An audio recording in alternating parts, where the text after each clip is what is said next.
গেল ৪ থেকে ৫ দিন আগে আপনার ভারতের বিজেপির একজন নেত্রী তিনি বলছিলেন, দেখেন ২০ তারিখের পর কি হয়, ডক্টর ইউনূস কোন পথে পালায়, কোথায় থেকে কি ছুটে যায়, পরিস্থিতি কি হয়। তো ওই বক্তব্যটাকে অনেকে আমরা হালকা নিয়েছিলাম। তবে আজকে ভারতে এই মুহূর্তে অবস্থানরত শেখ হাসিনা, সাবেক প্রধানমন্ত্রী, পলায়নরত আছেন এই মুহূর্তে।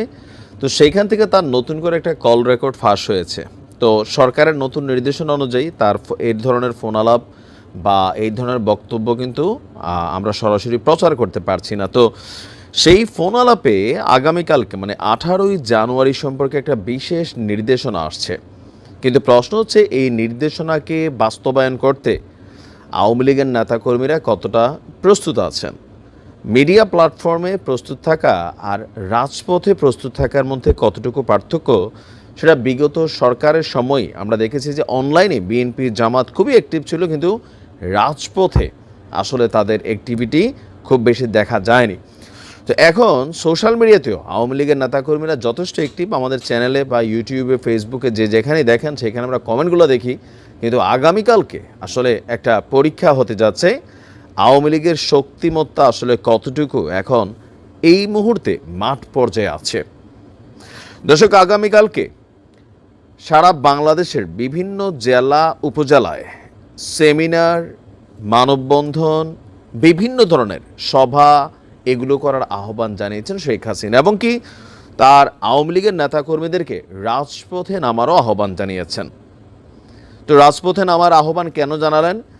এটার পিছনে তিনি বেশ কিছু কারণ এনেছেন। যে ডক্টর ইউনূস সরকারের এই যে ক্ষমতা গ্রহণ, এটাকে অবৈধ দাবি করে তিনি বলছেন যে এই মুহূর্তে দেশে এই যে অপ্রত্যাশিত ভ্যাট তৈরি করা হয়েছে বা কর আরোপ করা হয়েছে, তার উপরে আওয়ামী লীগের নেতাকর্মীদের উপরে মিথ্যা মামলা হামলা হচ্ছে, মব জাস্টিস হচ্ছে, বিভিন্ন জায়গায় তাদের বাড়িঘরেও আপনার নানান ঘটনা ঘটছে, অনেকে হত্যা হয়েছেন, আহত হয়েছেন।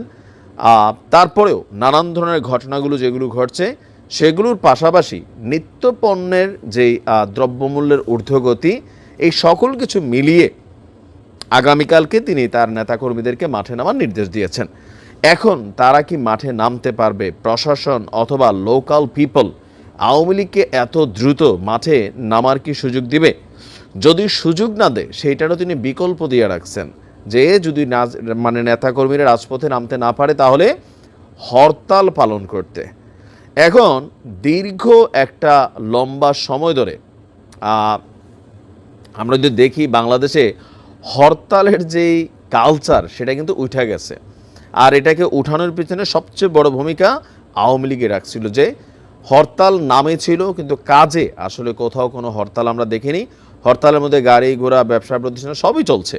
একটা সময় বাংলাদেশে হরতাল সার্বজনীনভাবে পালিত হতো, যখন জনগণ সেই হরতালের সাথে নিজেদেরকে সম্পৃক্ত করত। এখন আগামীকালকে যে হরতাল অথবা এই যে রাজপথের বিভিন্ন জায়গায় আওয়ামী লীগের নেতাকর্মীদের নামার জন্য তিনি নির্দেশ দিয়েছেন, সেখানে আসলে কতটুকু আপনার মানে মানুষ কানেক্ট করতে পারবে? বিশেষ করে জনগণের কথা বাদে দিলাম, আওয়ামী লীগের নেতাকর্মীরা কত পার্সেন্ট আগামীকালকে মাঠে থাকবে?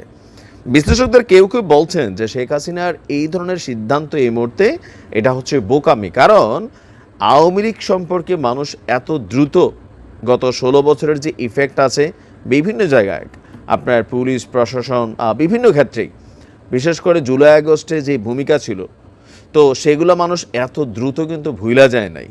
আস্তে আস্তে মানুষ ভোলা শুরু করছে অনেক কিছুই। রাজনীতির মাঠে একদল অন্য দলকে নিয়ে ব্যস্ত হয়ে গেছে, আওয়ামী লীগ শুধুমাত্র আলোচনায় আছে। কিন্তু আওয়ামী লীগের এই মুহূর্তে এই ধরনের সিদ্ধান্ত, হরতালকে বাস্তবায়ন করা, রাজপথে নামা, একটা পাল্টাপাল্টি অবস্থানে যাওয়া, এগুলোকে মানুষ এই মুহূর্তে পছন্দ করছে না। আবার কেউ কেউ বলছেন যে না, নিজেদের অস্তিত্ব জানানোর জন্য আওয়ামী লীগকে মাঠে নামা উচিত। এখন কোনটা উচিত কোনটা অনুচিত, কতটুকু মাঠে নেমে টিকতে পারবে বা শক্তি সাহস আছে?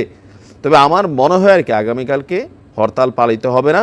ইভেন সারা বাংলাদেশেও আওয়ামী লীগের নেতাকর্মীদের দেখা যাবে না। হয়তো ফেসবুকে আমরা ঝটিকা কিছু ভিডিও দেখতে পারি, কারণ আওয়ামী লীগের মানসিক শক্তি যেটা, সেটা ভেঙে গেছে।